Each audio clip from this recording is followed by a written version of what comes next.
Hello guys, hope you all are good, so let's start the story. Villainous reborn in novel. Chapter 55. College में अनाया और रुद्र के साथ उनके दोस्तों की कुछ खट्टी मीठी नोकझोंक के साथ 2 महीने भी हंसते मुस्कुराते हुए खत्म हो गए। अभी तक किसी को अनाया की पहचान मालूम नहीं हुई थी, यहाँ तक कॉलेज के प्रिंसिपल तक को नहीं पता था। लोकेश और उसका ग्रुप वापस आ चुका था और रुद्र से खार खाए बैठा था, पर साथ में एक प्लेन भी बना रहा था कि जिससे रुद्र के साथ आर्यन को भी एक गहरी चोट दे जानी वाली थी। और उसे ये मौका मिल भी गया। आज रुद्र और आर्यन दोनों ही कॉलेज नहीं आए थे। रुचि की एक एक्स्ट्रा क्लास थी जो एक जाने माने डॉक्टर लेने वाले थे, इसलिए वो वहां थी। वही अनाया और उसके दोस्त आज कैंटीन में बैठे गपशप कर रहे थे। तभी वहां एक लड़की रोती हुई आई। उसे रोता देख अनाया की पास वाली टेबल बैठी एक लड़की ने उसे आवाज दी, अरे सुनैना, क्या बात है, रो क्यों रही हो? वो लड़की रोते हुए ही उनके पास आई और बोली, यार राधिका नहीं मिल रही, पीछे 15 मिनट से ढूंढ रही हूँ। वो लड़की बोली, अरे यही कहीं होगी, तू क्यों रो रही है? सुनैना अपने आंसू पोंछते हुए बोली, नहीं यार, बात वो नहीं है, ऐसा लग रहा है कोई उसे जबरदस्ती लेकर गया है। वही ये सारी बातें अनाया और उसके दोस्तों के कानों में भी गई। राधिका के गायब होने वाली बात सुन अनाया घबरा जाती है। वो जल्दी से सुनैना के पास जाके उसे पकड़ बोली, तुम्हें ऐसा क्यों लगता है कि कोई उसे जबरदस्ती लेकर गया है? सुनैना ने उसे देखा और बोली, आप कौन? अनाया अपने दांत को भींचते हुए बोली, ये बात जानना तुम्हारे लिए ज्यादा जरूरी नहीं है, पर मेरे लिए ये जानना बहुत जरूरी है कि राधिका कहाँ है। तो मुझे बताओ कि तुम्हें ऐसा क्यों लगता है राधिका अपने आप नहीं किसी ने गायब किया है। सुनैना बोली, वो हमारी आगे एक क्लास थी, पर मुझे वॉशरूम जाना था तो राधिका मेरे साथ आई थी क्योंकि उसे बोर फील हो रहा था, तो उसने कहा कि अगर बाहर निकलूंगी तो थोड़ा ठीक फील होगा।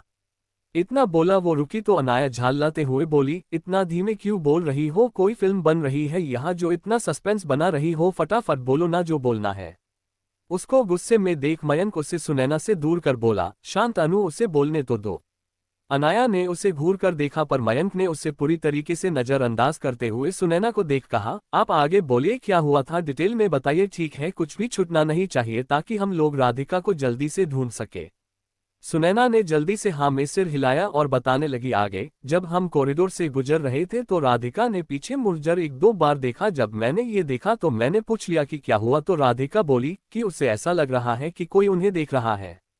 जब मैंने ये सुना तो मैं वो पूरा कॉरिडोर चेक कर आई, पर पूरा खाली था, यहाँ तक कि आसपास के कुछ गिने चुने क्लास भी लॉक थे। वो आगे बोलती इससे पहले सिया ने उसे रोकते हुए कहा, 1 मिनट, तुम्हारे डिपार्टमेंट का वॉशरूम तो नीचे है ना? और उसके आसपास तो सिर्फ स्टाफ रूम और एक ऑफिस है। तो सुनैना बोली, वो जब हम नीचे जा रहे थे तो एक लड़की बोली कि नीचे के वॉशरूम को कुछ इश्यू की वजह से बंद किया गया है, तो ऊपर 3rd फ्लोर वाले वॉशरूम में चले जाए हम। इसलिए हम लोग ऊपर गए। 3rd फ्लोर पूरा खाली रहता है क्योंकि ज्यादातर क्लासेस यहाँ नीचे या 2nd फ्लोर पर ही लगती है, इसलिए ऊपर कोई नहीं जाता। मुझे बहुत नींद थी इसलिए ऊपर चले गए। जब मैं वॉशरूम गई तो राधिका ने कहा कि वो यही खड़ी रहा है क्योंकि उसे खुली हवा में रहना है। कुछ देर मैं भी मान गई, पर कुछ वक्त ही गुजरा था कि मुझे किसी के बाहर से दरवाजा बंद करने की आवाज सुनाई दी। मैं जल्दी जल्दी दरवाजा खोलने की कोशिश करने लगी। मैंने राधिका को आवाज दी तो समाने से भी जैसे कोई दरवाजे को स्क्रैच कर रहा हो और किसी ने उसका मुंह बंद कर दिया हो, ऐसी आवाजें आ रही थी। मैं बहुत घबरा गई और जोर जोर से दरवाजा पीटने लगी। लगभग 15 मिनट बाद प्यून अंकल ने आके दरवाजा खोला। यो मैंने देखा राधिका वहां की नहीं है। कुछ दूर जाके जब मैंने देखा तो उसकी चंपलें कुछ दूरी के अंतराल पर उल्टी सुलटी पड़ी हुई थी और कुछ दूरी पर ही उसका बैग भी था। मैं घबरा कर ढूंढने लगी, पर जब वो नहीं मिली तो मैं यहाँ रुचि को ढूंढते हुए आ गई ताकि वो प्रिंसिपल से बात कर सके। इतना बोला वो फिर से रोने लगी। यही जब अनाया जो ये सब सुन रही थी उसकी आंखों में भी आंसू जमा होने लगे। वो पैनिक करने लगी।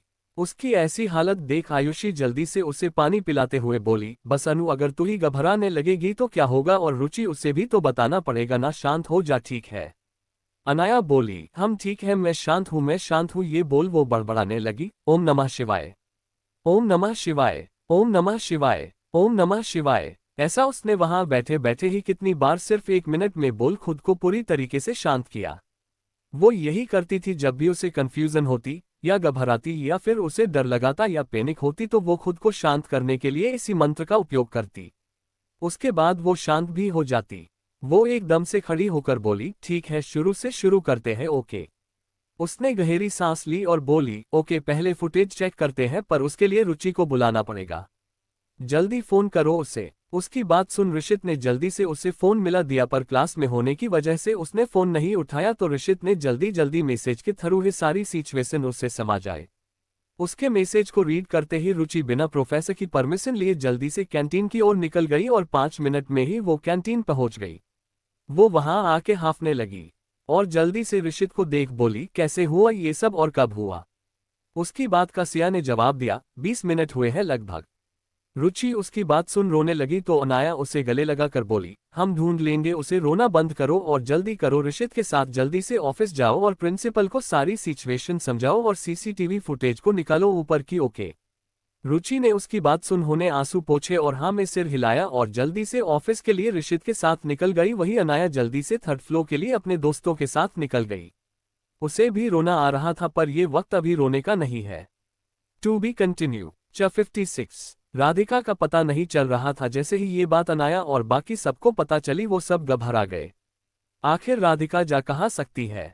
सब लोग अपनी हरकत में आ गए।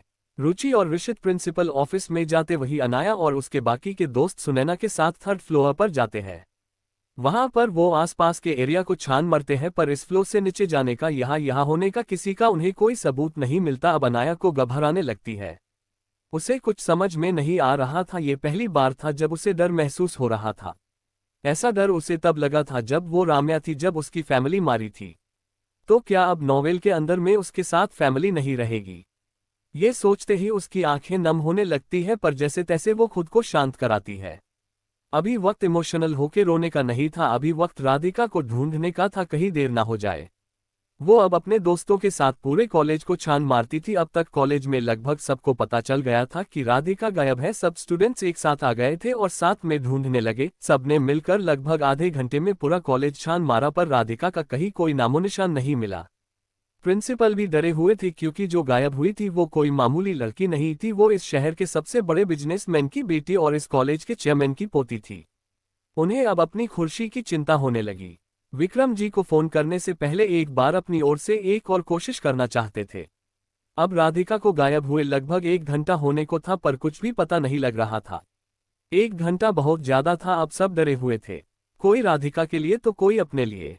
आखिर क्या होगा आगे? 1 घंटा बहुत था। एक लड़की को गायब होने पर 1 घंटे में क्या क्या हो सकता था, राधिका के साथ किसी को आइडिया तक नहीं था। पर शायद प्रिंसिपल को अपनी खुशी की टेंशन में इतना था कि उसने राधिका के बारे में सोचा ही नहीं। उसे बस अपनी रेपुटेशन की पड़ी थी और खुशी की पड़ी थी। आखिर इस कॉलेज, जो इंडिया का सबसे बड़ा कॉलेज था, उसका प्रिंसिपल होना भी बहुत बड़ी बात थी। उन्होंने अब तक ना पुलिस को इन्फॉर्म किया और ना ही विक्रम जी को इन्फॉर्म किया। दूसरी तरफ रुचि या ऋषित, दोनों में से किसी को सीसीटीवी फुटेज में कुछ नहीं मिला। वो अनाया के पास आते। रुचि बोली, पता नहीं, पर शायद सीसीटीवी फुटेज में कुछ तो गड़बड़ हुई है अनु, और कुछ पता भी नहीं चला। शायद किसी ने छेड़छाड़ की है सीसीटीवी में साथ। अब अनाया का पेशेंस खत्म हो रहा था। वो आंखें बंद कर सब शुरू से सोचने लगी वहां बैठकर। तभी उसे पता नहीं क्या हुआ, उसने फोन निकाल लिया और किसी को फोन मिला दिया। किसे मिला रही थी नहीं पता, बस उसने अपनी कॉल लिस्ट खोल ली। रुचि ने उसे देखा पर कुछ कहा नहीं और वो दूसरी तरफ ढूंढने निकल गई। वही दूसरी ओर एक कंस्ट्रक्शन साइट पर प्रेरणा, जो आर्यन की सेक्रेटरी थी, अभी के लिए अरहान की है। प्रेरणा, अरहान, आर्यन, रुद्र, विक्रम जी और अरिताज जी के साथ साथ रोहन और राहुल भी आज ऑफिस आए थे और वहां से सारे एक साथ कंस्ट्रक्शन साइट पर गए थे। अभी वो 8 वहां से बाहर निकल रहे थे कि तभी रुद्र का फोन घनघना उठा। रुद्र ने फोन बाहर निकाला तो उसमें जंगली बिल्ली शो हो रहा था। रुद्र बोला, ये क्यों मुझे फोन कर रही है? जंगली बिल्ली अब मुझ पर क्यों झापटा मारने आ गई? वही बाकी सबके कानों में ये बात पड़ी। प्रेरणा पूछ उठी, किसका फोन है रुद्र, और ऐसे हैरान क्यों हो रहे हो? कुछ काम होगा तभी तो फोन कर रहा होगा, वो इंसान उठा लो। रुद्र मुंह बनाकर बोला, ये कोई काम के लिए फोन नहीं कर रही, जरूर इसे परेशान करने के लिए कोई नहीं मिला होगा इसलिए फोन कर रही है। अरहान बोला, रुचि का फोन है क्या? तभी राहुल हंसते हुए बोला, अरे नहीं भाई, अनु का फोन है ना? रुद्र राहुल को देख बोला, आपको कैसे पता कि उसका फोन है? इस बार रोहन बोला, क्योंकि घर में सिर्फ वही जो तुम्हें परेशान कर सकती है, बाकी तुम ही सबको परेशान करते रहते हो। रोहन बोला, और नहीं तो क्या, जब से आई है तब से तुम्हारी नाक में दम कर रखा है।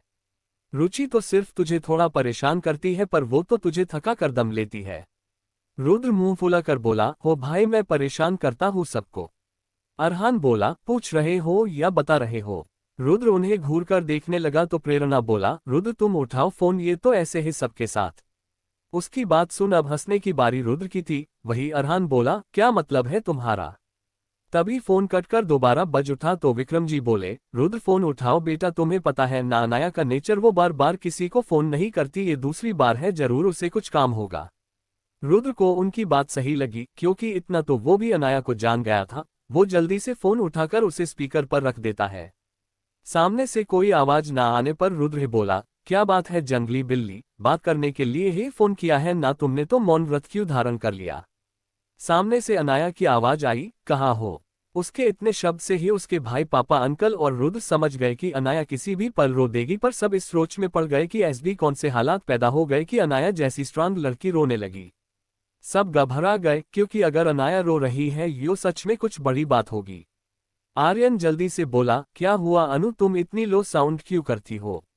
वही अब अनाया सच में रोने लगी। वो सिसकते हुए बोली, आरू भैया कहाँ है, आप लोग जल्दी कॉलेज आ जाओ। इधर रुचि वापस से उसके पास आ गई। उसने देखा अनाया रो रही है तो उसे भी रोना आ गया। वो भी रोने लगी। वही अनाया को इस तरह रोता देख उदार सब घबरा गए। विक्रम जी बोले, अनु बच्चे क्या हुआ, तुम रो क्यों रही हो, बोलो बच्चे क्या हुआ है, किसी कुछ कहा क्या वहां तुम्हें? अनाया रोते हुए पहली बार विक्रम जी को पापा पुकारती है, पापा। उसकी मुंह से पापा सुन विक्रम जी को सुकून नहीं मिला आज, जो वो इतने वक्त से चाहते थे, बल्कि अलग ही बेचैनी होने लगी उन्हें। वो बोले, हाँ बच्चा बोलो क्या हुआ पापा, यही है। अनाया बोली, पापा आप यहाँ आ जाओ प्लीज। अरे ताज जी बोले, पर हुआ क्या है? वही साइट पर तब तक रेयांश और मिहिर भी आ जाते हैं और उन्होंने माहौल में कुछ परेशानी महसूस कर ली थी। मिहिर बोला, क्या हुआ? अरहान बोला, पता नहीं, अनाया का फोन रुद्र पर आया था और वो रो रही है। मिहिर भी शौक था, साथ में रेयांश भी। रेयांश ने रुद्र के पास जाके उसके हाथ से फोन लेकर आ कहा, अनु क्या हुआ है बच्चा? इस बार अनाया बोली, राधिका नहीं मिल रही भाई, आप लोग जल्दी आओ। अब सब शौक थे कि आखिर उन्होंने क्या सुना, और जो सुना वो सही है। दो पल के लिए तो कोई कुछ नहीं बोला। अचानक से आर्यन बोला, क्या बोल रही हो अनु तुम, क्या हुआ है और कहाँ है राधिका? अनाया ने उन्हें अब तक जो भी हुआ सब बता दिया। आर्यन के साथ साथ बाकी सब बहुत घबरा गए। विक्रम जी बोले, तुम परेशान ना हो, ठीक है हम आ रहे हैं, अनु तुम सब्र रखना, ठीक है? अनाया बोली, हम जल्दी आना पापा। हाँ मेरे बच्चे हम आते हैं, ठीक है, विक्रम जी ने प्यार से उसे समझाते हुए कहा। उसके बाद सब लोग कार से वहां से निकल गई। 4 गाड़ियां थी उनकी और साथ में उनके बॉडीगार्ड्स, कुल मिलाकर गाड़ियों का काफिला निकला था सड़क पर, और जितनी स्पीड से हो सके वो लोग जा रहे थे। लेकिन साइट शहर से बाहर की ओर थी, इसलिए कॉलेज पहुंचते पहुंचते उन्हें फिर भी 40 मिनट लग गए। अगर वो नॉर्मल स्पीड से आते तो 1.5 घंटे में पहुंचते। अब आप लोग अंदाजा लगा सकते हैं कि कितनी स्पीड में आए होंगे। वो लोग जैसे ही कॉलेज कैंपस में पहुंचे तो वहां का नजारा ही कुछ अलग था। क्या देखा होगा उन लोगों ने? ये सवाल आपके लिए, ठीक है बताना। To be continue. Chapter 57। Vikram ji और बाकी सब जितनी जल्दी हो सकते थे उतनी जल्दी कॉलेज पहुंचे, पर जैसे ही वो लोग वहां पहुंचे वो सब हैरानी से सामने की ओर देख रहे थे। नहीं सामने नहीं, दरअसल वो लोग कॉलेज के टॉप फ्लोर को देख रहे थे, क्योंकि वहां पर अनाया लोकेश को नीचे लटकाए खड़ी थी। उसने उसे बॉर्डर पर खड़ा कर रखा था और उसका एक पैर हवा में और पीछे की ओर झुका हुआ था, उसका एक हाथ अनाया ने पकड़ा हुआ था। ऐसा लग रहा था कि अभी अनाया उसे छोड़ेगी और वो नीचे। उसकी आंखों में डर था और वो चिल्ला रहा था, बचाओ, हेल्प, कोई मदद करो। और वही अनाया बेखौफ उसको गुस्से में देख रही थी। पास है मैं रुचि शांति से अपने हाथ क्रॉस किए हुए कभी अनाया को देखती तो कभी गुस्से से लोकेश को। लोकेश की आवाज में डर सब महसूस कर रहे थे। तभी नीचे खड़े प्रिंसिपल की नजर विक्रम जी और अरिताज जी पर गए। अब तो उनके पसीने छूट गए। वो बड़बड़ाए लग गए, अब एक तरफ कुआं है तो दूसरी तरफ खाई नहीं दरिया है, वो भी शाख से भरा हुआ। आहा अब क्या होगा? वही टेरेस का हाल कुछ अलग था। वहां पर मयंक और ऋषित ने लोकेश के दोस्तों को बांध के रखा था और वहीं में पास में आरुषि और सिया खड़ी थी। अनय भी उन लोगों के साथ खड़ा यहाँ पर अनाया के पीछे, क्योंकि उन्हें डर था कि अनाया गुस्से में सच में इस लोकेश को छोड़ ना दे, क्योंकि उसे मारना थोड़ी ना था, उसे तो अभी बहुत भुगतना था। नीचे रुद्र ने जल्दी से लोकेश को पकड़ने के लिए नीचे कुछ गड्ढे और बाकी सामान ला दिया और डूब जंपिंग जैक भी ला दिए। अनाया गुस्से में तो थी पर अपने होश में थी, नीचे जो हो रहा था वो देख रही थी, इसलिए उसने लोकेश को धक्का दे दिया। सब लोग चौंक गए और डर भी गए, पर लोकेश जंपिंग जैक पर गिरा जिससे उसे चोट नहीं लगी। वो बहुत ही डर गया था और गिरने की वजह से बेहोश हो गया। रुद्र और आर्यन उसके पास जाते हैं और फिर ऊपर की ओर देखते हैं जहां अनाया अभी भी उन लोगों को देख रही थी। अनु, नीचे आओ बच्चे, अरिताज जी ने उसे नीचे बुलाया क्योंकि विक्रम जी को तो जैसे होश ही नहीं था, वो आंखें फाड़े लोकेश को देख रहे थे। अरिताज जी उन्हें कंधे से हिलाते हुए बोले, विक्रम चले, अनु नीचे आ रही है। उन्होंने उनकी तरफ देखा और फिर हाँ में सिर हिला दिया। कुछ स्टूडेंट मिलकर लोकेश को होश में लाते हैं पर उसे होश नहीं आता तो रुद्र और आर्यन उसे पकड़ प्रिंसिपल ऑफिस की तरफ ले जाते हैं। वही विक्रम जी जाते प्रिंसिपल को भी आंखों से अपने पीछे आने का इशारा करके गए। प्रिंसिपल के तो पसीने छूट गए, वो अपनी टाई से ही आने माथे पर से पसीने की बूंदें पोंछते हुए बोले हैं, लगता है लग गई इस बार मेरी, आज गई खुर्शी हाथ से। वो अपने चेले मेरा मतलब अपने क्लार्क से बोले, डर लग रहा है बाप, तो बाप बेटिया भी कम नहीं इनकी। फिर एकदम गुस्से से बोले, पता लगाओ वो लड़की जिसने लोकेश को धक्का दिया कौन है, लगता है सारा इल्जाम उस पर डालना पड़ेगा वरना खुर्शी गई इस बार। और इस लोकेश के बाप को भी फोन काटो यार, ये अलग ही सर दर्द है। वो क्लार्क बोला, सर अगर इस बार फंसे तो हम ना यहाँ के रहेंगे और ना वहाँ के, आपकी सारी पोल पत्ती खुल जाएगी इस बार। और आपको पता है ना वो विक्रम रायजादा है। प्रिंसिपल झल्लाते हुए बोले, पता है मुझे वो विक्रम रायजादा है, इसलिए इतना डर रहा हूँ। क्लार्क को हंसी आ जाती है पर प्रिंसिपल के डर से वो कुछ बोलता नहीं है और लोकेश के बाप को फोन मिला देता है। वही प्रिंसिपल अनाया को गालियां निकालते हुए आगे बढ़ रहे। वही दूसरी तरफ दिल्ली, एक बहुत बड़ा बंगलो था ये और गार्ड्स से भरा हुआ था, एकदम टाइट सिक्योरिटी थी यहाँ की। बंगलो दिखने में किसी राजमहल से कम नहीं था। बाहर नेम प्लेट पर लिखा हुआ था RK रेजिडेंस। अंदर सब हथियार लेकर खड़े गार्ड थे, दिखने में फौलादी। ये गार्ड जरा सी गड़बड़ पर सतर्क हो जाते थे और इतनी टाइट सिक्योरिटी में कोई परिंदा भी अंदर नहीं आ सकता था। अंदर एकदम साइलेंस था। सोफे पर बहुत बड़ी बड़ी हस्तियां थी दिल्ली की जो काले कारनामों में सबसे आगे होती थी, और वही मैन सोफे पर किसी राजा की तरह बैठा था, यानी राजवीर खुराना, दिल्ली का मशहूर बिजनेसमैन और गरीबों का मसीहा कहने के लिए। पर इस अच्छाई के मुखौटे के पीछे उसने कई सारे गंदे काम भी किए हैं जिनकी खबर आज तक किसी को नहीं हुई, जो यहाँ की सरकार और नेताओं की मेहरबानी है, जिन्हें राजवीर एक मोटी रकम देता है हर कांड के बाद, जैसे किसी कुत्ते को रोटी का टुकड़ा देते हैं उसका मुंह बंद कराने के लिए। आज यहाँ का माहौल कुछ अजीब था। राजवीर गुस्से में था। वो पिछले आधे घंटे से सिर्फ चुपचाप सिगरेट पी रहा था। वही उसकी ये चुप्पी सबको और ज्यादा डरा रही थी। सबके माथे पर पसीना आ रखा था पर कोई हिलने तक की कोशिश नहीं कर रहा था, क्योंकि क्या पता कब इस सनकी का दिमाग सटक जाए और उन लोगों को ऊपर पहुंचा दे। थोड़ी देर बाद राजवीर एक ठंडी आवाज में बोला, तो अभी तक उस लड़की का पता नहीं चला जिसके पास सबूत था। उसके सवाल पर सब चुप रहे। राजवीर ने फिर कहा, मैंने कुछ पूछा है तुम लोगों से, क्या मरना है तुम लोगों को? उसकी बात सुन सब डर जाते हैं। वहां बैठे एक आदमी ने डरते डरते ही सही पर हिम्मत कर कहा, सर वो लड़की अचानक गायब हो गई, उस दिन के बाद कहाँ गई कुछ नहीं पता। राजवीर ने फिर पूछा, क्या नाम है उस लड़की का? वो आदमी बोला, सर अनाया नाम है उसका, और जिस दिन हमने उसका एक्सीडेंट किया था तब उसके पास एक रेड फाइल थी, पर जब हमने उसमें देखा तो उसमें कुछ नहीं था सिवाय एक कागज के। राजवीर बोला, कौन सा कागज और अब तुम बता रहे हो इस बारे में? वो गुस्सा हो चुका था। फिर बोला, ला वो कागज, अब मेरा मुंह क्यों ताक रहा है? वो आदमी डर जाता है पर फिर अपने एक आदमी को इशारा कर वो कागज मंगवाता है और राजवीर को देता है। राजवीर उसे खोलकर पढ़ता है। डियर एनमी, तुम्हें लगता है तुम्हारे बारे में किसी को नहीं पता, पर ऐसा नहीं है। तुम गरीबों के मसीहा जल्द ही मिलेंगे, जल्द ही हम आमने सामने होंगे, और उसके बाद तुम अपनी उल्टी गिनती गिनना शुरू कर देना। यू गधे की औलाद, साले कमीने, तुम तो मेरे गालियों के भी काबिल नहीं हो। आक उर्म Rajveer Khurana. Bye until we met again. To be continue. Vikram ji principal को इशारा कर अंदर की ओर जा रहे थे, पर उन्होंने देखा अनाया अभी भी वही खड़ी थी और लोकेश अभी भी थोड़ी बेहोशी की हालत में पड़ा था। अनाया अब भी ऊपर खड़ी थी, उसकी आंखों में गुस्सा साफ झलक रहा था। विक्रम जी ने फिर से ऊपर देखा तो रुचि भी उन्हें दिखी। रुचि शांत थी लेकिन उसकी आंखें भी आग उगल रही थीं। विक्रम जी ने एक गहरी सांस ली और अपनी बेटियों की ओर देखा। अनु, नीचे आओ। उनकी आवाज में अथॉरिटी थी जो किसी को भी कांपने पर मजबूर कर दे, लेकिन अनाया अपनी जगह सेट से मज नहीं हुई। रुद्र ने लोकेश को दूसरे स्टूडेंट को सौंपा और खुद आर्यन के साथ टॉप फ्लोर पर जाने लगा।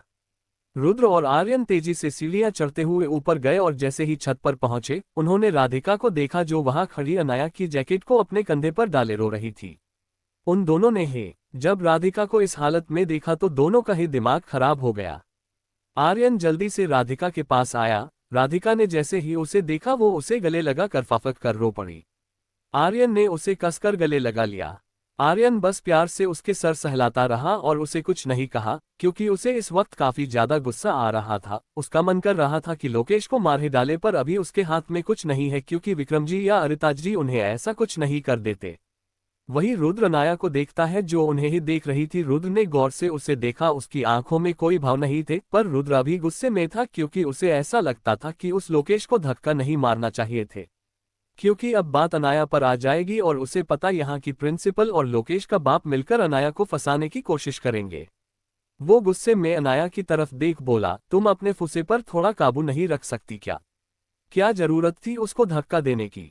अनाया ने ठंडी नजरों से उसकी ओर देखा और फिर लोकेश के दोस्तों की तरफ देखा और एक लापरवाही भरी आवाज में बोली, वो ही बोल रहा था, छोड़ो मुझे, अगर मेरे पापा को पता चला तो तुम्हें छोड़ेंगे नहीं, इसलिए मैंने उसकी इच्छा पूरी कर दी, छोड़ दिया उन्हें। उसके इस लापरवाही भरे अंदाज को देख आर्यन को भी गुस्सा आ गया। वो उसे देख बोला, हम समझते हैं कि तुम गुस्से में हो, लेकिन तुम्हारी हरकत बिल्कुल गलत थी अनु। अनाया ने उसकी ओर देखा, फिर राधिका को देखा, फिर बोली, नीचे चले या यही कोटा पूरा करना है? आर्यन चुप हो गया। उसकी बात सुन अभी अनाया गुस्से में थी, इसलिए उसे कुछ बोलने का कोई फायदा नहीं है।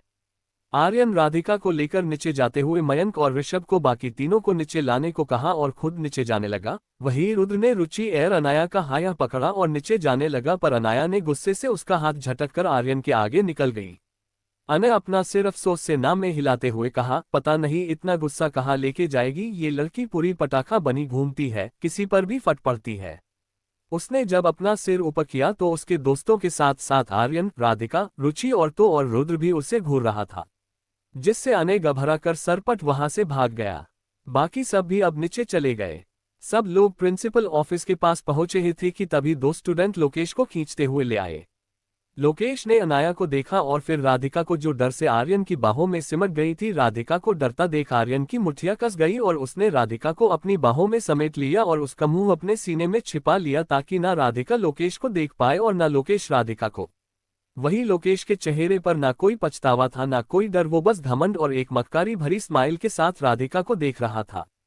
तभी अनाया, रेयांश और रुचि उसकी नजरों के सामने आ गए, क्योंकि वो तीनों अभी बाहर ही खड़े थे और बाकी लोगों का वेट कर रहे थे। वही रोहन और राहुल राधिका को अंदर ले जाते हुए आर्यन को देख बोले, तुम लोग इससे निपटो, तब तक राधु को अंदर ले जाते हम। उसकी बात पर आर्यन हाँ में सिर हिलता है। वही लोकेश राधिका को जाते हुए अभी भी देख रहा था। उसकी ये हरकत सबको गुस्सा दिला रही थी। मिहिर ने अचानक उसकी ठुडी अपने एक हाथ से मसलते हुए उसका मुंह अपनी तरफ कर गुस्से से बोला, लगता है कुछ ज्यादा ही चूल है तुझे लड़की उतारने का। तभी मयंक बोला, लगता है इसके घर में इसकी माँ बहन नहीं है, इसलिए इसे नहीं पता होगा कि लड़कियां दिखती कैसी है, इसलिए हर आती जाती लड़कियों को चेकआउट करता है।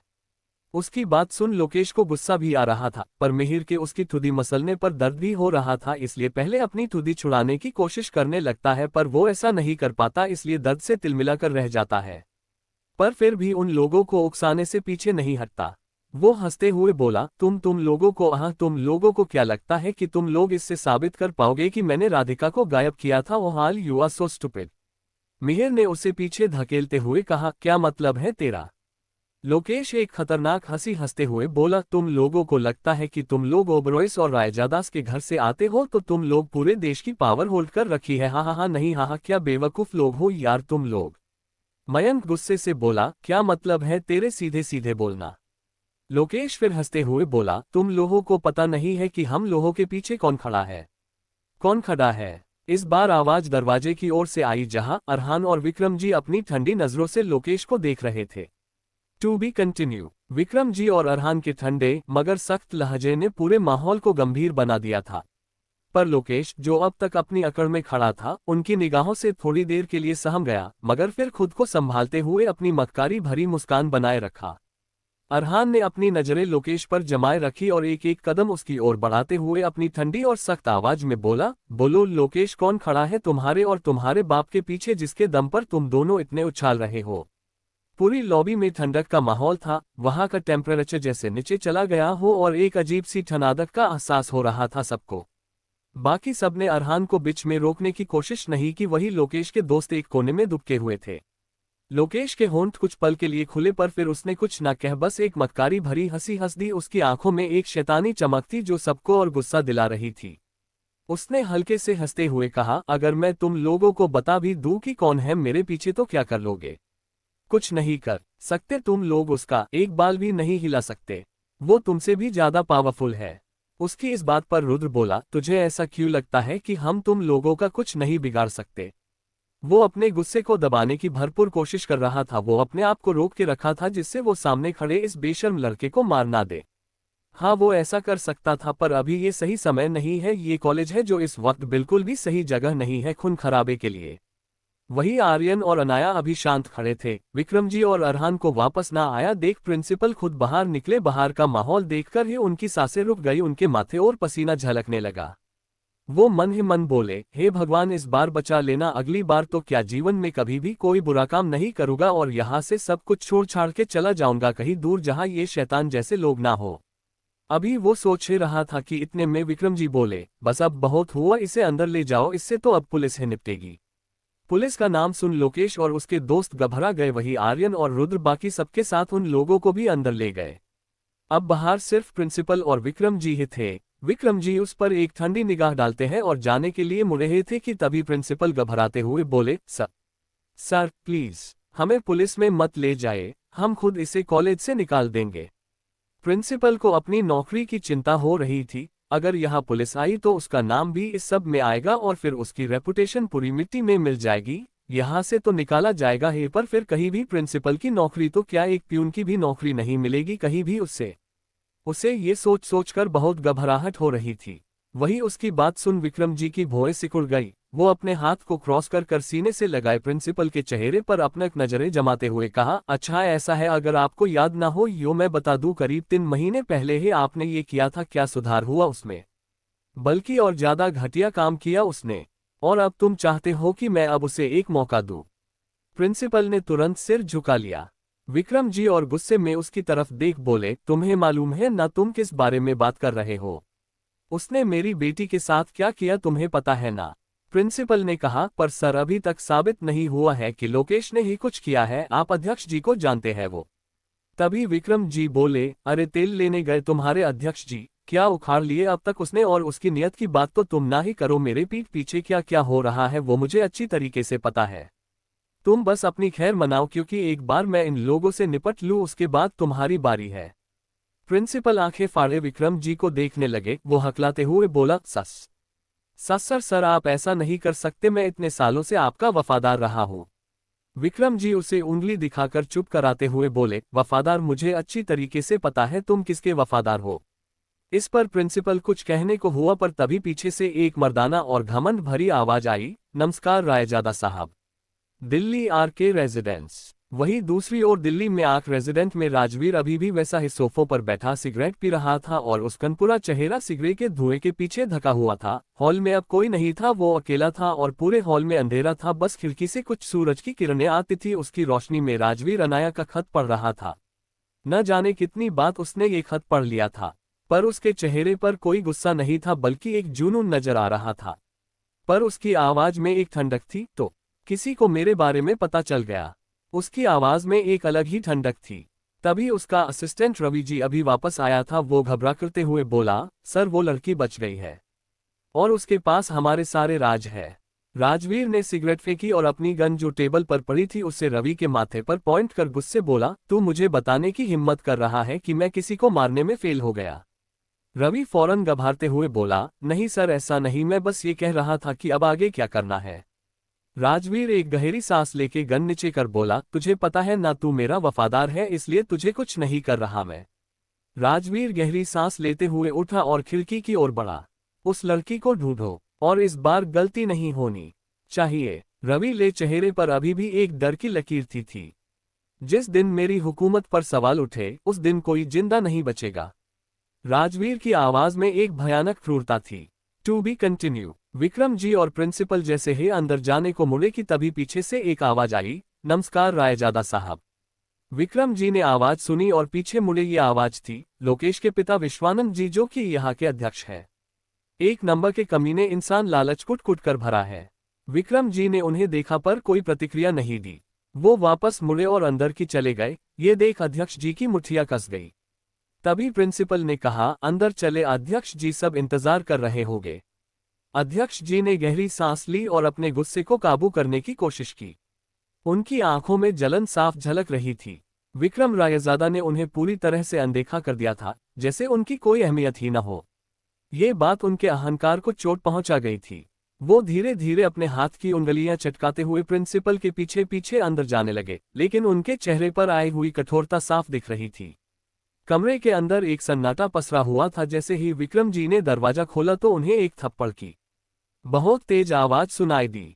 उनके साथ उनके पीछे खड़े लोकेश के पापा और प्रिंसिपल दोनों ही चौंक गए।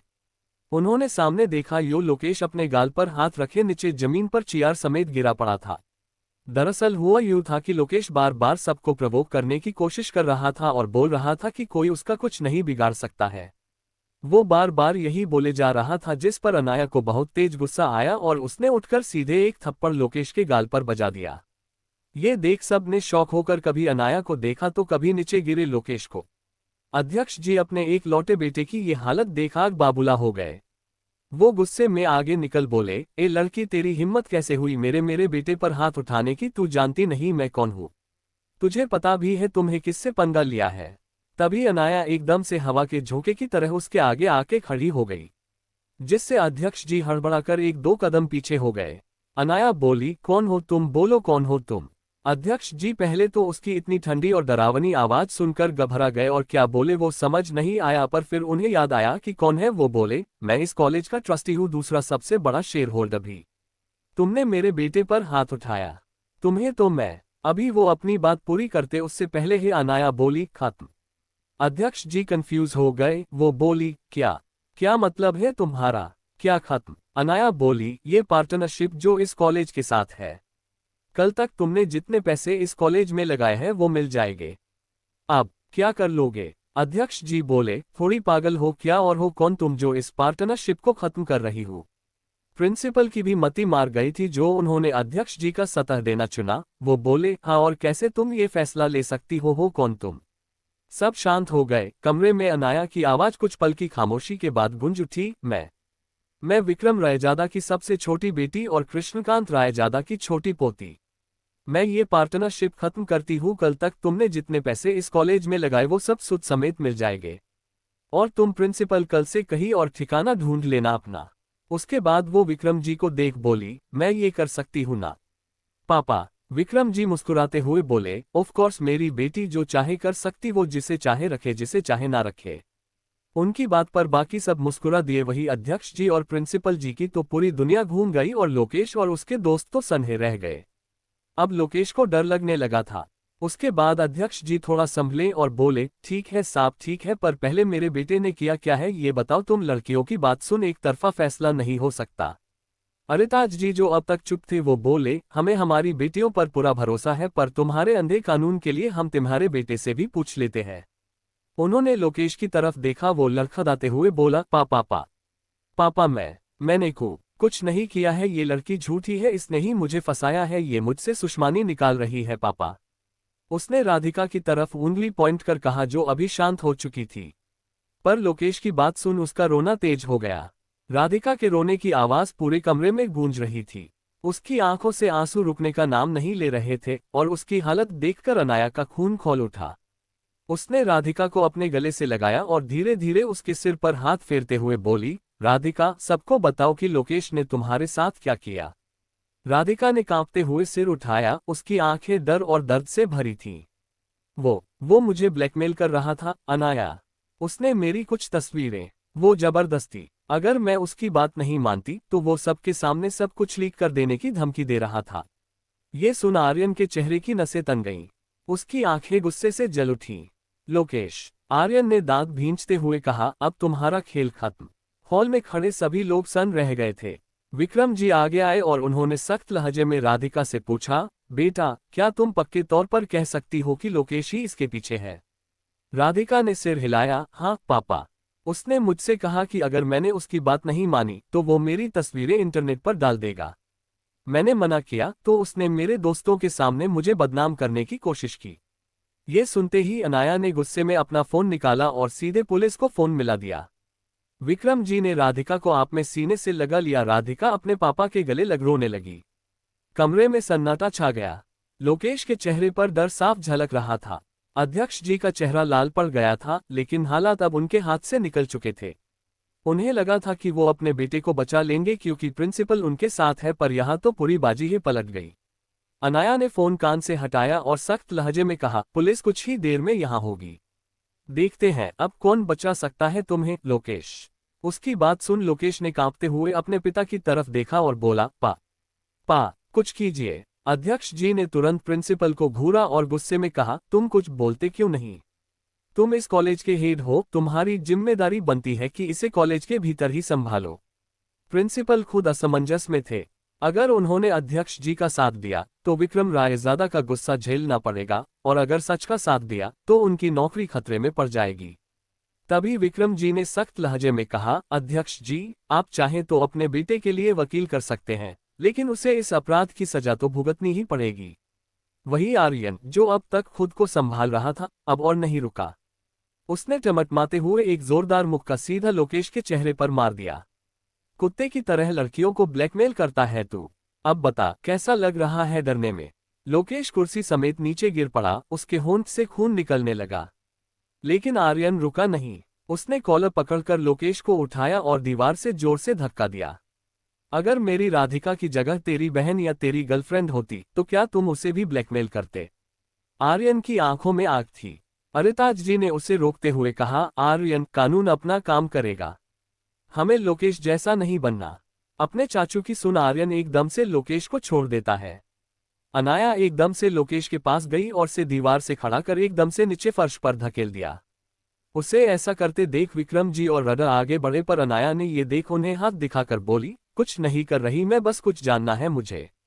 विक्रम जी हाँ में सिर हिलाकर बोले, ठीक है, और मुंह से ही बात करना, हाथ पैर से नहीं। वही अब अध्यक्ष जी बस खड़े तमाशा देखने लगे। अनाया ने लोकेश की कॉलर पकड़ बोला, राधिका की वीडियो कैसे और कब बनाई, बता। सब शांत रह सुनने लगे क्योंकि अब को ये जानना था। लोकेश ने दर्द से कराहते हुए कहा, तुम सब मुझे गलत समझ रहे हो। मैंने कोई असली वीडियो नहीं बनाया, वो बस ऐसे क्रिएट किया था। कमरे में एक बार फिर सन्नाटा छा गया। राधिका की आंखों में भय था। मतलब वो असली नहीं था? लोकेश ने हाँ में सिर हिलाया। हाँ, मैं बस तुम्हें डराना चाहता था, असली वीडियो नहीं था। और यह साबित कैसे होगा? रुद्र ने सख्ती से पूछा। लोकेश ने जल्दी से कहा, मेरे लैपटॉप में पूरा सॉफ्टवेयर पड़ा है जिससे मैंने यह वीडियो बनाया था। चैट्स में भी लिखा है कि यह ऐसे बनाया गया था, बस डराने के लिए। लेकिन विक्रम जी ने ठंडे स्वर में कहा, इससे क्या फर्क पड़ता है लोकेश? असली हो या नकली, तुमने राधिका को मानसिक रूप से प्रताड़ित किया। यह अपराध है, और तुम्हें यह अंदाजा भी नहीं है कि विक्रम रायजादा की बेटी पर नजर मारना तुम्हारे लिए कितना खतरनाक हो सकता है।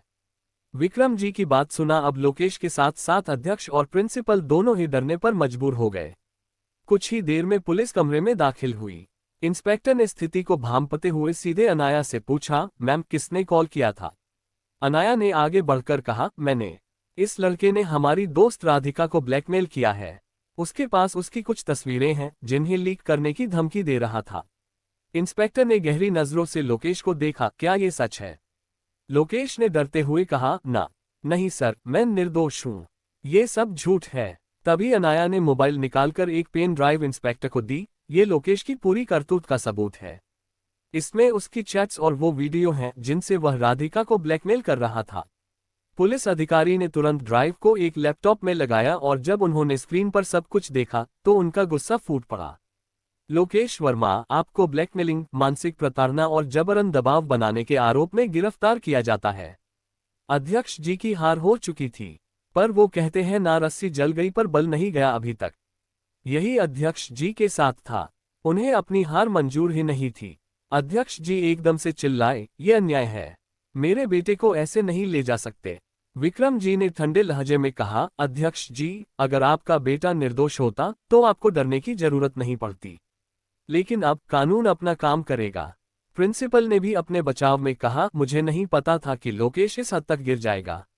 मैं इस कॉलेज के सम्मान को बरकरार रखना चाहता हूं। अध्यक्ष जी की आंखों में गुस्से की लपटें उठने लगीं, लेकिन अब कुछ भी करने के लिए बहुत देर हो चुकी थी। लोकेश की गिरफ्तारी और अंत। पुलिस ने लोकेश को हथकड़ी पहनाई और जैसे ही उसे बाहर ले जाने लगे, उसने एक आखिरी बार अनाया को घूर कर देखा। तुमने मुझे बर्बाद कर दिया। अनाया एकदम निडर खड़ी रही। बर्बाद वो होते हैं जो गलत काम करते हैं। अब भुगतो अपनी करनी का फल। लोकेश को पुलिस गाड़ी में डाल दिया गया और पूरा कॉलेज ये सब देख रहा था। राधिका को न्याय और एक नई शुरुआत। राधिका अभी भी डरी हुई थी, लेकिन उसे अब सुरक्षा का एहसास हो रहा था। विक्रम जी ने प्यार से उसके सिर पर हाथ रखा और कहा, बेटा, अब तुम्हें किसी से डरने की जरूरत नहीं है। हम तुम्हारे साथ हैं। राधिका ने आंखों में आंसू लिए कहा, थैंक यू पापा। और थैंक यू अनाया। अनाया ने मुस्कुराते हुए कहा, हम लड़कियां कमजोर नहीं होती, बस हमें अपनी आवाज उठानी आनी चाहिए। कर हाथ पैर भी। उसके बोलते ही रुचि बोली, और जबान भी। तभी ऋषित बोला, हाँ, जबान इसकी तरह जहरीली रखनी चाहिए जिससे सामने वाला इसके जहर जैसे शब्दों को सुन सुसाइड कर ले। रुचि ने उसे घुरा और बोली, तुम एकदम मोहल्ले की आंटी की तरह, उनकी तरह ही ताने मारती हो। तभी ऋषित टपक से बोला, हाँ, और तुम उन सास की तरह जो अपनी जबान स्वही बहुओं का जीना हराम कर देती है। इनकी नोकझोंक से पल भर में वहां का माहौल बदल गया। सब हंसने लगे, साथ में राधिका का भी मुड़ सही हो गया। अध्यक्ष जी की सत्ता खत्म हो चुकी थी। कॉलेज में अब एक नई व्यवस्था आने वाली थी, जहां लड़कियों को सुरक्षित माहौल मिलेगा। विक्रम जी ने प्रिंसिपल को भी अपनी कुर्सी छोड़ने के लिए कह दिया। कल से इस कॉलेज का नया हेड कोई और होगा। और अध्यक्ष जी, आपकी साझेदारी भी अब खत्म। ये सुनते ही अध्यक्ष जी की आंखों में गुस्सा और बेबसी थी। वो जानते थे कि अब उनके पास कोई विकल्प नहीं बचा।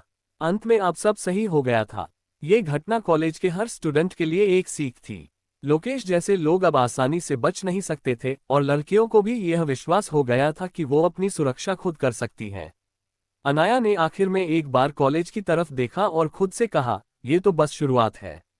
अनाया, राधिका और रुचि होने भाई बहन पापा दोस्तों के साथ वापस आने घर लौट गई। लोकेश का चैप्टर खत्म हो चुका था। राधिका घर आ चुकी थी। घर पर सब उनका इंतजार कर रहे थे। घर पर किसी को कुछ पता नहीं था, पर दादू को कॉलेज से फोन आ गया था, पर वो अभी किसी को बताते नहीं है। दादू और केशव जी अभी सोफे पर बैठे हुए थे। दादू एक गहरी सोच में खोए हुए थे।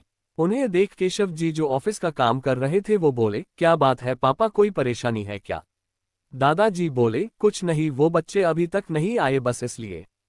तभी रागिनी जी उनकी चाय लेके आती है और बोली, मेरी रुचि से बात हुई थी, वो सब साथ में है, बस पहुंचने ही वाले हैं। विक्रम और अरिताज भैया उनके साथ ही है। उन्होंने अभी कहा ही था कि बाहर से गाड़ियों की आवाज सुनाई दी। रागिनी जी मुस्कुराते हुए बोली, लो आ गए ये लोग, मैं उनके चाय और पानी ले आती हूँ। ये बोल वो अंदर चली गई। वही दादाजी की नजरें दरवाजे पर टिक गई, जहां कुछ ही पलों में विक्रम जी राधिका का हाथ पकड़ अंदर आ रहे थे। राधिका का चेहरा रो रो कर आंखें के साथ ही सूज गया था। वही उनके पीछे ही अनाया और रुचि गुस्से में चली आ रही था। उनके पीछे ही रिहा, रोहन, राहुल और रियांश आ रहे थे। उनके चेहरे के भाव भी सख्त थे। वो लोग भूल नहीं पा रहे थे कि आज उनकी बहन के सतह क्या हुआ। अगर विक्रम जी ने उन्हें शांत रहने के लिए नहीं कहा होता तो अब तक वो लोकेश और उसका बाप दोनों ही नर्क सिधार चुके होते, क्योंकि इतने कांड के बाद तो भगवान भी अंजे स्वर्ग ना दे, नर्क ही नसीब करते हैं वो लोग। राधिका रो नहीं रही थी, पर उसकी आंखों में नमी अभी भी थी। केशव जी की नजरें जैसे ही उन पर पड़ी, वो हैरान होते हुए बोली, राधू बच्चे, क्या हुआ है तुम्हें? तुम्हारी आंखें इतनी सूज कैसे गई? रोई हो क्या तुम? उन्होंने चिंता से एक साथ बहुत सारे सवाल कर दिए। दादाजी बोले, केशव, उन्हें पहले बैठने दो। उनकी बात पर केशव जी हाँ में सिर हिलाकर राधिका को अपने पास बिठा देते हैं। राधिका उनके कंधों पर अपना सिर रख देती है तो वो उसका सर प्यारा से सहलाने लगते हैं। रागिनी जी और कश्मीरा जी दोनों ही वहां आ जाती है। दादी घर पर नहीं थी। वही रागिनी जी ने राधिका को इस हालत में देखा तो उन्हें भी रोना आ गया। उन्होंने राधिका को गले लगा लिया। विक्रम जी सबको सब कुछ बता दिया जो कॉलेज में हुआ था। दादाजी बोले, सबसे पहले उस प्रिंसिपल को निकालो और उसका ऐसा इंतजाम करो कि प्रिंसिपल तो क्या, एक प्यून की जॉब भी ना मिले उसे। है। विक्रम जी बोले, मैंने पहले ही इसे कॉलेज से निकाल दिया। रोहन बोला, और आगे का मैं दलह लूंगा इस शहर, तो क्या ये देश में कहीं जॉब ना मिले उसे। राहुल बोला, और उस लोकेश का इंतजाम यो मैं देख लूंगा। रेयांश बोला, और वो अध्यक्ष की सीट इस बार अध्यक्ष के हाथ से गई समझो। अनाया भी एक देविल आवाज में बोली, बस इतना ही करना, इसके आगे मैं देख लूंगी। उसकी बात पर सब उसे देखने लगे। यूनाया बोली, आखिर मैं भी तो देलहू कौन है उसके पीछे जिसके दम पर वो इतना फुदक रहा था और रायजादास को धमकी दे रहा था। उसकी बात सुन विक्रम जी बोले, तुम्हें उन सब में पढ़ने। अभी वो बोल ही रहे थे कि अनाया बोली, हाँ नहीं पढ़ने की जरूरत, पर मैं गिरना चाहती हूँ, ठीक है। ये बोल वो उठाकर अपने कमरे में चली जाती है। विक्रम जी बोले, ये लड़की हर चीज इतनी लापरवाही से क्यों लेती है? दादाजी माहौल को हल्का करते हुए बोले, क्योंकि वो तुम पर गई है। विक्रम जी उन्हें घूरते हुए बोले, क्या मतलब है आपका? दादाजी अपनी आंखें घुमाकर और मुंह बनाकर बोले, समझदारा को इशारा ही काफी है। विक्रम जी चिढ़ते हुए बोले, आपका मतलब मैं बेवकूफ हूँ?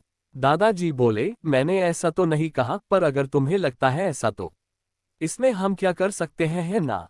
उनकी बात पर सबकी हंसी छूट गई। राधिका भी हंसने लगी थी। उसे हंसता देखकर सब बहुत खुश हुए। दादाजी उसके गाल को प्यार से सहलाते हुए बोले, ऐसे हंसते रहो मेरी बच्ची, क्योंकि बेटियां मुस्कुराते हुए अच्छी लगती है। और आज जो हुआ उसे कभी याद मत करना, हम सब हैं ना आपके साथ, आगे ऐसा कुछ नहीं होगा। राधिका ने उनकी बात पर मुस्कुराते हुए हामी भरी और उनके गले लग गई। उसके बाद सब लोग फ्रेश होने चले गए। राधिका अपने कमरे गई और उसने दरवाजा बंद कर पीछे मुड़ी ही थी। उसकी चीख निकलने को हुई, पर उसने जैसे तैसे खुद को संभाला। वो बोली, आर्यन ये क्या है? आर्यन जो अपने हाथ बेड पर टिकाए बैठा था वो मुस्कुराते हुए बोला, क्या क्या है?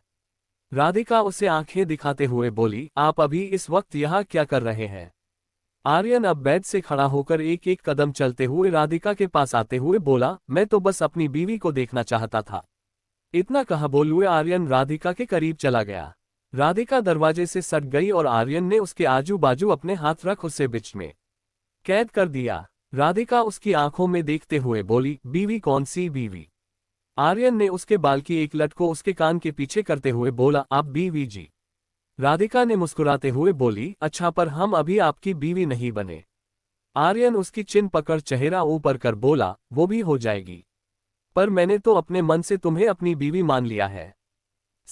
राधिका बोली, तो शादी तक का वेट कीजिए और जाए यहाँ। आर्यन बोला, पर मैं तो बस तुमसे मिलने आया था राधू। ये बोल वो उसके गाल को सहलाने लगता है। राधिका ने उसे पीछे पुशकर वहां से निकलते हुए कहा, हाँ पता है मुझे, अब जाइए।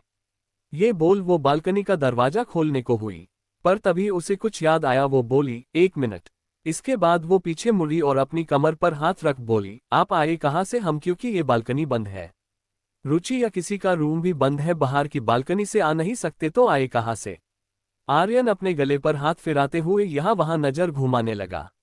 ये देख राधिका बोली, अनु के कमरे से आए तुम? आर्यन ने अपनी बत्तीसी दिखा दी। तो राधिका बोली, अच्छा, अब तुमने मेरी बहन को अपनी साइड कर दिया। आर्यन उसकी बात सुन बोला, ओ हेलो, वो पहके से मेरी बहन है, वो मेरी अनु और मैं उसका आरू भैया। राधिका मुंह बनाकर बोली, आहा आरू भैया, अब अपनी बहना के कमरे से ही वापस जाना। ये बोल उसने एकदम से दरवाजा खोल आर्यन को बाहर धक्का मार दिया और खुद हंसते हुए बेड पर बैठ हुई। वो खुश थी कि उसका परिवार, उसका प्यार उसके साथ है, और अब वो आज जो कुछ भी हुआ वो सोचना भी नहीं चाहती थी। फिर वो मुस्कुराते हुए फ्रेश होने चली गई। इधर आर्यन हक्का बक्का होते हुए दरवाजे को घूर रहा था। वो होश में तब आया जब उसे रागिनी जी की आवाज सुनाई देती है। वो सीढ़ियों से ऊपर आ रही थी, किसी के साथ फोन पर बात करते हुए उनकी आवाज सुन आर्यन उचक कर देखता है। रागिनी जी सीढ़ियों की ओर देखते हुए आ रही थी, इसलिए आर्यन लेटा लेटा ही वहां से थोड़ी दूर एक टेबल के पीछे चला गया और मन में बोला, आज तो बुरा फंसे अगर रागिनी माँ को पता चल गया ना कि यहाँ मैं उनकी बेटी से छुपते छुपाते मिलने उसके कमरे में आया हूँ, तो आज तो पीटूंगा मैं, और यहाँ हमारी बीवी जी भी ना। ये उसने परेशानी से अपना सिर हिला दिया। To be continue. Stay tuned for the next part guys, and don't forget to like and subscribe to our channel for more interesting stories. Bye bye.